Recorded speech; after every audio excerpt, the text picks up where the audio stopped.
At a time when consumer confidence in the banking industry is at an all-time low, along comes a concept that sets this bank apart from the rest. I'm Jan Saragoni, and in this week's Power Player, we speak with Nick Lazares, CEO of Admirals Bank, about how to add value to the banking relationship. You've got quite a broad background, quite an incredible perspective on what's happening nationally and internationally. Can you talk a bit about how your international engagement really helps inform how you run Admirals Bank? Well, I think it's important to understand that we live in a global economy. In order to understand the direction that the economy will take here, we need to be very much engaged in what's happening in the rest of the world.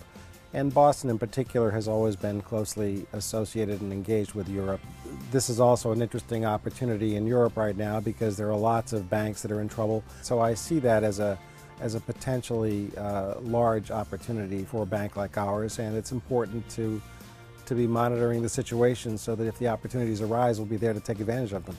Nick, I hope I'm not speaking out of school here, but you were in Greece recently, in Athens, meeting with the Prime Minister along with former President Clinton. Can you talk a bit about what that meeting was about?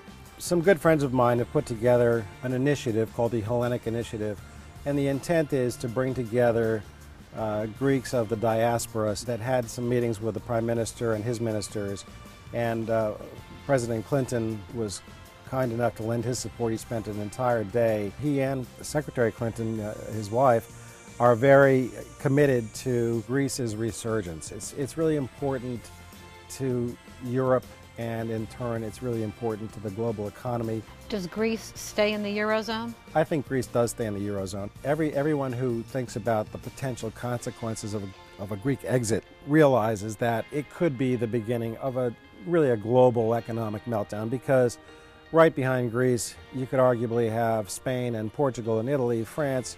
You know, none of these economies is particularly robust. I'm somewhat familiar with the banking systems in some of these countries, and they are not nearly as healthy as our United States banking system. Nick, every time you pick up the paper, it seems there's another negative story about banks. What are you doing differently than other banks?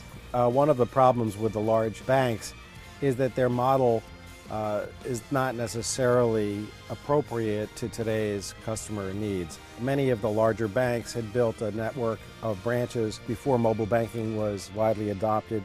And so in order to sustain these large branch networks, they've had to charge a lot of fees. They have to make their money somewhere, and ultimately I think the big loser is the customer. We don't have branches on every street corner, but we will bring banking services to the client, but it's not as expensive as maintaining these huge networks. Our business strategy has been focused on building an investment strategy that's more profitable than the typical bank, which in turn allows us to pay our depositors higher rates of interest, to give them better services, and to provide them with banking that is really tailored to their needs.